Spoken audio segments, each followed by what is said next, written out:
Happy Manliness Tuesday, YouTube.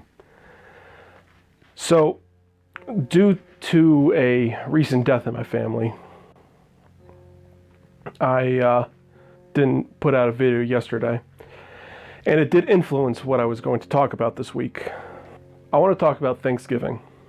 Not the past, but how we should act and proceed into the future. Family is important. And I know in the United States here, over this last election, a lot of people have lost family.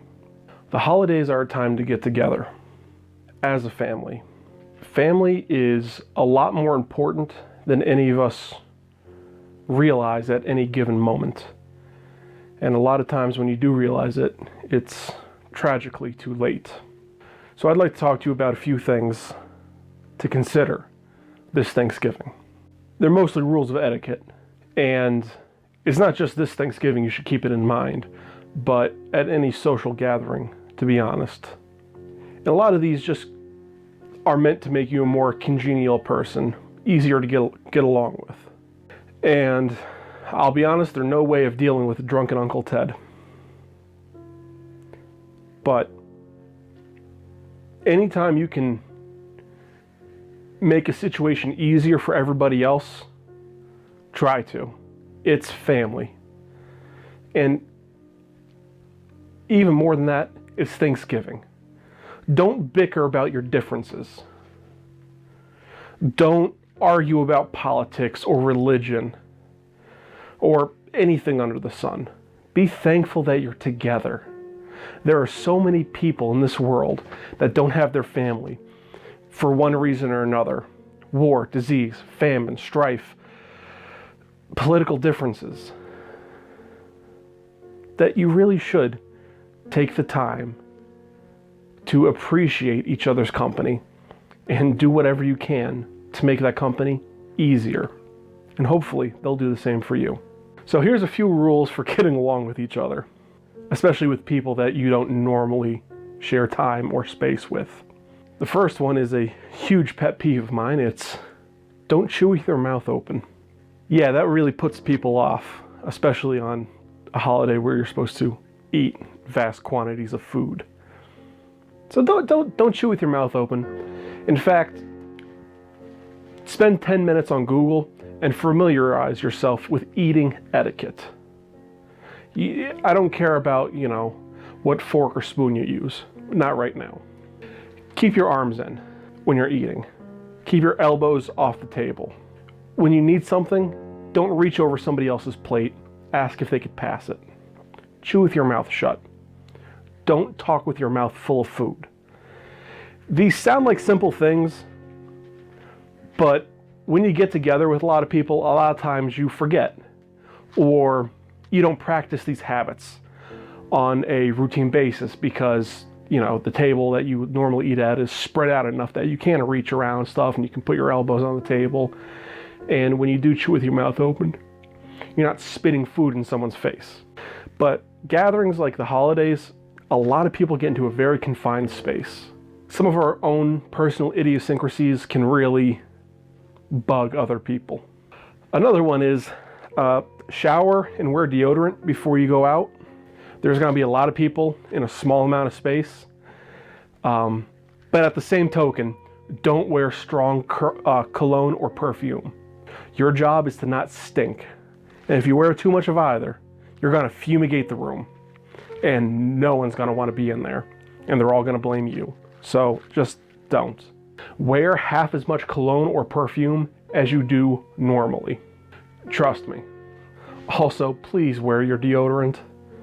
And if you have to fart or burp, excuse yourself to a different room or go outside. It's not that hard, and smells get amplified, especially if there's 2 or 3 people doing the same thing as you. I know it sounds kind of silly and stupid and almost disgraceful to do that, but if you've ever been trapped in a room with a family that just ate cabbage, you'll understand that a cracked window is a godsend. Go outside, or at least go into a different room. As for those traveling across town or across state, ask your host if they want you to bring something or pick something up, because they're going through a lot of trouble.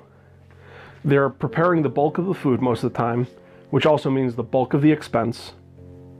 So they're spending a ton of time on food, a lot of money, and they're cleaning their whole house just to have a bunch of people they barely ever see on a regular basis come and eat their food and kind of mess up their house for a day, all in the name of family.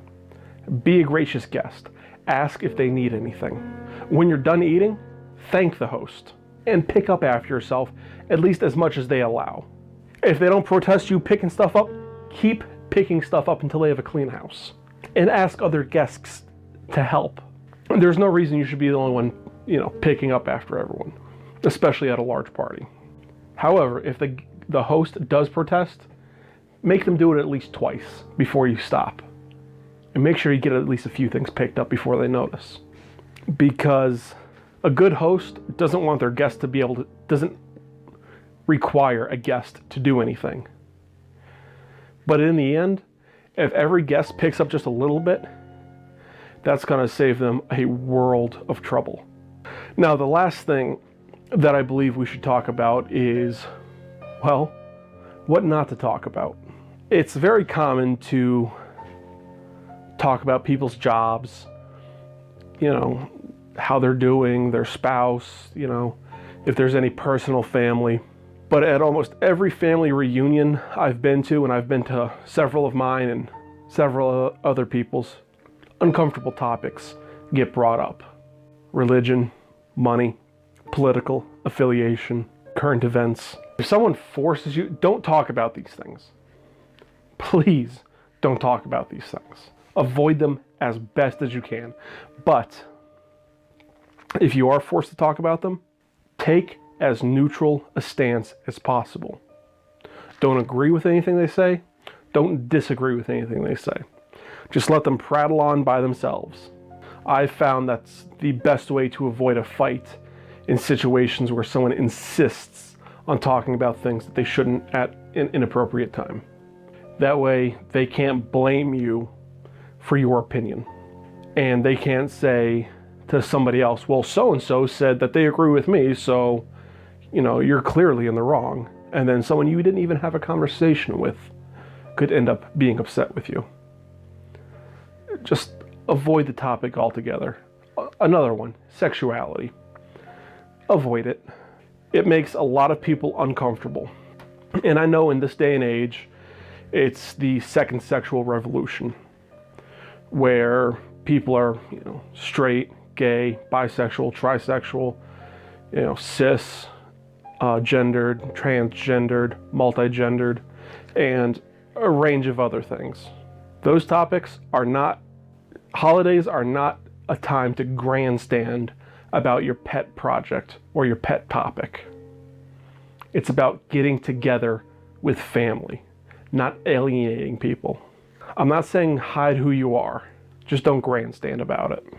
If someone does start making off-color jokes or remarks that do offend you, talk to them in private. It's uncomfortable, and it'll make you feel very uncomfortable.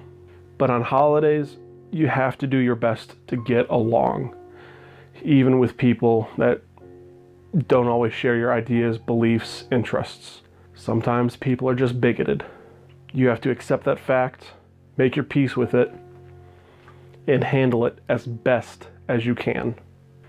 Don't have a knee-jerk reaction to anybody, if possible. Now, onto a subject I've had a lot of experience with, handling the drunk. Alcoholism is a disease. It may start with a choice, but it is a disease. And you need to recognize that first and foremost.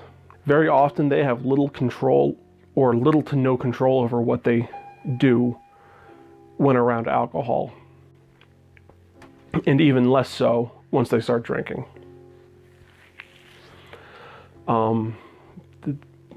This is pretty uncomfortable for me because a lot of my family does suffer from alcoholism. The best way to handle them is don't let them get alcohol. Don't let them get booze. That being said, you can't always avoid it.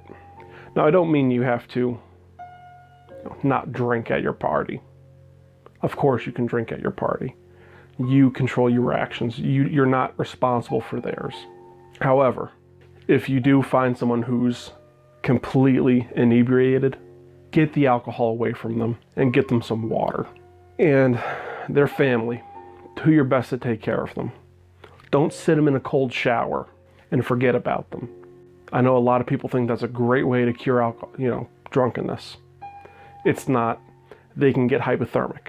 Don't push them outside, and for the love of God, don't let them drive home if they're drunk. You don't want that on your conscience.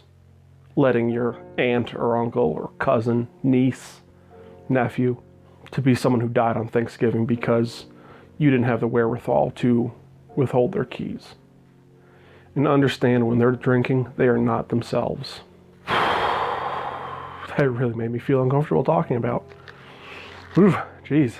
To sum all this up, really, just be a decent human being and be considerate for others. This is a holiday for family to get together. Be thankful that you have family to get together with. And if you're not getting together with family, try to get together with a group of friends, because holidays are about togetherness. They're about inclusiveness. Focus on what makes you family. And remember, family isn't blood.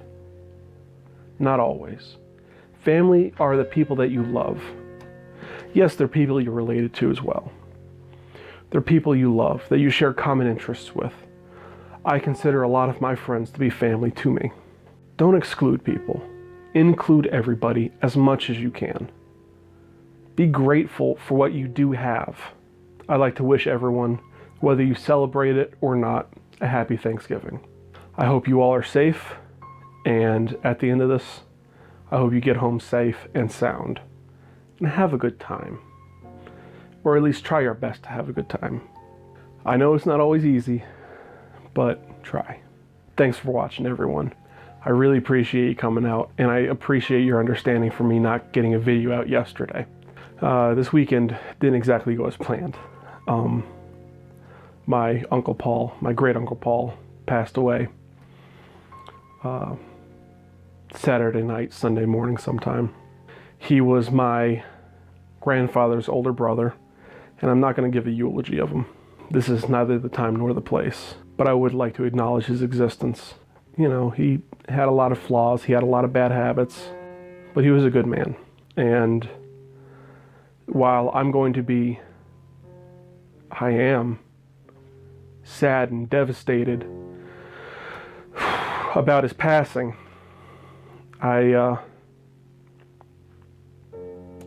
this Thanksgiving, I'm thankful to say that he was part of my life.